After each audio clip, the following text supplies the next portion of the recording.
Hi guys, எல்லாருக்கும் வணக்கம். இந்த வீடியோல நம்ம வந்து ரீசெண்டா எங்க வீட்ல வைஃபை கனெக்ஷன் வச்சதுன்னா அந்த வீட்ல வச்சிட்டேன். நம்ம ரூம் வரைக்கும் வந்து ரேஞ்ச் வர மாட்டேங்குது. நம்ம பிசில தான் எல்லா வேலையும் பார்ப்போம். சோ அதனால வந்து நமக்கு ரேஞ்ச் கிடைக்க மாட்டேங்குது. எனக்கு இந்த வைஃபை கனெக்ஷன் வச்சு கொடுத்த லோக்கல் டிவி ஆபரேட்டர்ஸ் கேட்டா அந்த வீட்ல இருந்து இந்த ரூமுக்கு ஷிஃப்ட் பண்றதுக்கு 1000 ரூபீஸ் சார்ஜஸ் ஆகும் அப்படின்னு சொன்னாங்க. ஜஸ்ட் அங்க இருக்க கனெக்ஷனை இங்க கொண்டு வந்து கொடுப்பாங்க. அவ்வளவுதான், சிம்பிளா முடிஞ்சிடும். பட் இந்த ரூம்ல நான் வைஃபை யூஸ் பண்றதை விட வெளியே வீட்டில் யூஸ் பண்றது தான் அதிகம். அங்கேயும் வந்து அப்பா அம்மா யூஸ் பண்ணுவாங்க. நமக்கு அங்கேயும் இன்டர்நெட் வேணும், இங்கேயும் இன்டர்நெட் வேணும். ஸோ யோசிச்சு பார்க்கையில நமக்கு ஒரே வழி ஈத்தர்நெட் கேபிள் வழியா எக்ஸ்டெண்டர் யூஸ் பண்ணி நம்ம ரூமுக்கு வந்து இன்டர்நெட்டை கொண்டு வரது தான். ஸோ இந்த வீடியோவில் நம்ம வந்து அதை தான் பார்க்க போறோம். ஸோ அதுக்காக நான் வந்து ஒரு 40 மீட்டர் ஈத்தர்நெட் கேபிள் வாங்கியிருக்கேன். அதுவும் Cat 6 ஈத்தர்நெட் கேபிள். இந்த ஈத்தர்நெட் கேபிள்ல நிறைய வகை இருக்கு. Cat 5, Cat 5e, Cat 7, Cat 8 வரைக்கும் வந்துடுச்சு. Amazon ரிவ்யூ அப்புறம் யூடியூப்லாம் செக் பண்ணி பார்த்தேன். குவாலிட்டியும் நல்லா இருக்கும். இன்டர்நெட் ஸ்பீட்லையும் வந்து எந்த ஒரு டிஃபரன்ஸும் பெருசா தெரியாது. பட்ஜெட்குள்ளேயும் வந்துடும் அப்படின்னு போட்டிருந்தாங்க. ஸோ அதனால தான் வந்து நான் Cat 6 வந்து வாங்கிட்டேன். இப்போ நம்ம வந்து அந்த வீட்டில இருந்து இந்த ரூமுக்கு வைஃபை கனெக்ஷன் கொடுக்க போறோம். அதுவும் ஈத்தர்நெட் கேபிள் மூலியமா. இப்போ வாங்க வீடியோக்குள்ள போகலாம். இந்த கேபிளை ஆர்டர் போட்டு கரெக்டாக ஒரு 5 நாளில் நம்ம கைக்கு வந்தது. வந்த ஆர்வத்தில் உடனே பிரித்து அன்பாக்ஸ் பண்ணிட்டேன். கேபிள் பார்த்தீங்கன்னா நல்ல ஒரு குவாலிட்டியான கேபிளாக தான் கொடுத்துருக்காங்க. White colour cable. இந்த RJ45 பின்னுமே வந்து நல்ல ஒரு குவாலிட்டியாக கொடுத்துருக்காங்க. மெட்டல் ஃபினிஷிங்கோட கொடுத்துருக்காங்க. நல்லாவும் இருக்குது. நான் டோட்டலாக பார்த்தீங்கன்னா ஒரு 40 மீட்டர்ஸ் வந்து ஆர்டர் போட்டிருக்கேன். பட் வந்து எனக்கு 40 மீட்டர்ஸ் வருமா, பத்துமா, இல்லை அதிகமாக இருக்குமா என்னன்ட்டு எனக்கு தெரியல. இப்போ நம்ம வந்து இந்த ரவுட்டர் இருக்கிற இடத்துல இருந்து நம்ம ரூமுக்கு வந்து கனெக்ஷனை கொடுக்க ஸ்டார்ட் பண்ணிடலாம். இந்த பிளேஸ் தான் வந்து ரவுட்டர் இருக்கு. பீரோக்கு மேலே வந்து ரவுட்டரை வச்சிருக்கோம். முன்னாடி பிசி இங்கே வச்சிருந்தேன். ஸோ அதனால வந்து கனெக்ஷன் கொடுக்கும்போது இங்கே கொடுத்துட்டு போயிட்டாங்க. இப்போ நான் வந்து ரூமுக்கு பிசியை ஷிஃப்ட் பண்ணவும் இந்த ரவுட்டர் கனெக்ஷன் இங்கே இருக்குது. ஸோ நம்ம வந்து இதுல இருந்து ஈத்தர்நெட் மூலியமா அவுட் எடுத்து தான் நம்ம வந்து ரூமுக்கு கொண்டு போக போறோம். இப்போ நம்ம வந்து அந்த வேலையை ஸ்டார்ட் பண்ணிடலாம். அந்த வீட்டில் கரெக்டாக அந்த ஏரோ மார்க் காட்டுற இடத்துல வீட்டுடைய சென்டரில் வைஃபை ரவுட்டர் இருக்குது. அப்படியே இந்த வீட்டில் இந்த பக்கம் பார்த்தீங்கன்னா விண்டோ இருக்கும். இந்த விண்டோ தான் நம்ம ரூமு. இது வழியாக தான் அந்த கேபிளை நம்ம கொண்டு போகணும். ஸோ அதுக்காக வந்து கரெக்டாக அந்த வந்து வீட்டோட ஓரத்திலே கொண்டு வர்றேன். இதுக்காக தனியாக பார்த்தீங்கன்னா செப்பரேட்டாக ஒரு கம்பி ஒன்று ஊனிருக்கேன். ஸோ நீங்கள் வந்து அதையும் வீடியோவில் கிளிப்பில் பார்ப்பீங்க. நான் வந்து ரொம்பலாம் பேசலை. நீங்கள் வந்து இந்த ஒயர் லைன் கொண்டு வரதை பார்த்துட்டு வாங்க.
கைஸ் நம்ம ஒரு வழியா அந்த வீட்ல இருந்து இந்த வீடு மாடி வரைக்கும் கொண்டு வந்தாச்சு. நான் இந்த இடத்துல வந்து ஆல்ரெடி ஒரு ஒயர் கனெக்ட் பண்ணிருக்காங்க.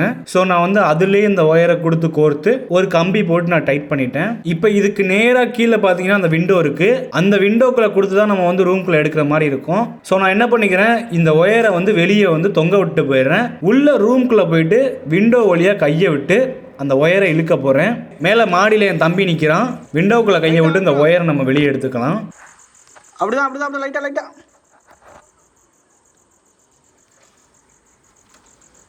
விண்டோ வழியாக ஒயரை கொண்டு வந்தாச்சு. இந்த கார்னருக்குள்ள அந்த ஒயரை விட்டு நம்ம வந்து வெளியே எடுத்துக்கலாம். நம்ம வந்து விண்டோ க்ளோஸ் பண்ணிட்டு தான் வீடியோ எடுப்போம். ஸோ அதனால் வந்து அந்த இடத்துல ஒரு ஹோல் போட்டு இந்த ஒயரை நம்ம வந்து வெளியே எடுக்கிற மாதிரி வச்சுக்கலாம். கரெக்டாக நம்ம நினச்ச மாதிரியே வந்து ஒயரை ரூம்குள்ளே கொண்டு வந்தாச்சு. நம்ம ரூமுக்கு கொண்டு போன ஈத்தர்நெட் கேபிளை மெயின் ரவுட்டருடைய அவுட்டில் கனெக்ட் பண்ணிக்கிறேன். இப்போ அப்படியே நம்ம ரூமுக்கு வந்துட்டு இன்டர்நெட் ஸ்பீடு எப்படி இருக்குன்ட்டு செக் பண்ணி பார்த்துடலாம். இந்த ரவுட்டரை எங்கேயோ பார்த்த மாதிரியே இருக்கும். எஸ், இது வந்து பழைய இரும்பு கடையிலேருந்து எடுத்துகிட்டு வந்து ஒரு வீடியோ போட்டிருப்போம். அதே ரவுட்டர் தான். அந்த ரவுட்டர் தான் நம்ம வந்து இதுக்கு யூஸ் பண்ண போறோம். ஜஸ்ட் நான் டெம்பரரியா அதை இப்போ நான் யூஸ் பண்ணிக்கிறேன். ஃபியூச்சர்ல வந்து நான் அந்த ரவுட்டரை அப்கிரேட் பண்ணிக்கிறேன். இப்போதைக்கு நமக்கு இது போதும். இந்த ரவுட்டரை பிளக்ல போட்டு ஆன் பண்ணிட்டு இந்த ஈத்தர்நெட் கேபிளை இதில் கனெக்ட் பண்ணிடலாம். இப்போ வந்து வைஃபை ஸ்பீடு எந்த அளவுக்கு இருக்குன்ட்டு செக் பண்ணி பார்த்துடலாம்.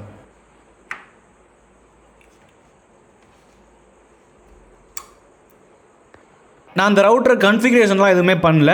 ஜஸ்ட் ரீசெட் பண்ணிட்டு வைஃபை பாஸ்வேர்ட் மட்டும் சேஞ்ச் பண்ணிட்டு அப்படியே தான் யூஸ் பண்ணிட்டு இருக்கேன். இது வந்து எக்ஸ்டெண்டர் தான். ஜஸ்ட் ஈத்தர்நெட் இன்புட் அவுட்புட் மட்டும் தான். ஆப்டிக்கல் வந்து இதில் கனெக்ட் பண்ண முடியாது. இந்த ரவுட்டர் பார்த்தீங்கன்னா டிபி லிங்க் ரவுட்டர் தான். ஆனால் இதுல இருந்து வர்ற வைஃபை நேம் வந்து ஆக்டிவ் ஃபைபர் நெட்னு தான் வருது. நான் அந்த வைஃபை ரவுட்டரோட கனெக்ட் பண்ணிட்டேன். பார்த்தீங்கன்னாவே தெரியும். உங்களுக்கு ஒரு டவுட் வரலாம், இவ்வளோ தூரம் 40 மீட்டர் கேபிள் வாங்கியிருக்கேன், ஸ்பீடில் எதுவும் டிஃப்ரெண்ட் தெரியுமா? அதெல்லாம் எந்த ஒரு வித்தியாசமுமே கிடையாது. நான் அங்கே எப்படி இன்டர்நெட் யூஸ் பண்ணுறேனோ அதே சேம் ஸ்பீடு எனக்கு இங்கேயும் வருது.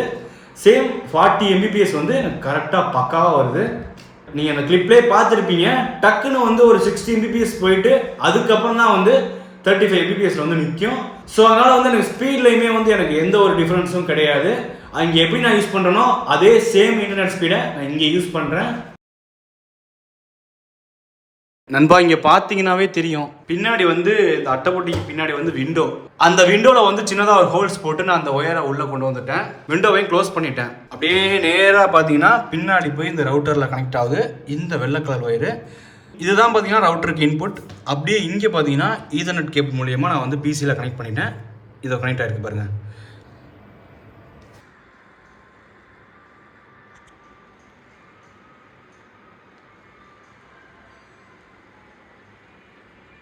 நண்பா, ஃபைனலாக வந்து இந்த ரூமுக்கு இன்டர்நெட் கனெக்ஷனை கொண்டு வந்தாச்சு.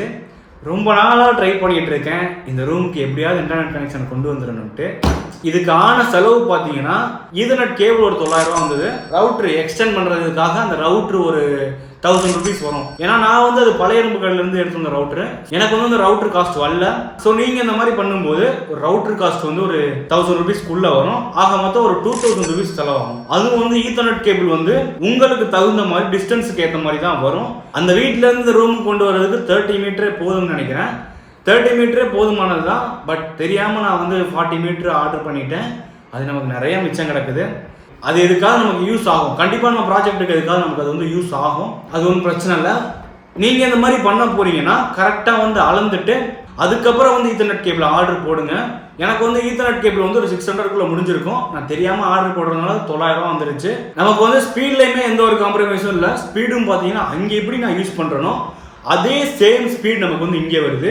இந்த ரூமுக்கு எனக்கு இன்டர்நெட் கனெக்ஷன் கொடுத்தது அவ்வளோ ஒரு சந்தோஷமாக இருக்குது. ஏன்னா அது வந்து ரொம்ப நாளாக நான் யோசிச்சுட்டே இருந்தது. ஃபைனலாக நம்ம வந்து நம்ம ரூமுக்கு இன்டர்நெட் கனெக்ஷனை கொண்டு வந்தாச்சு.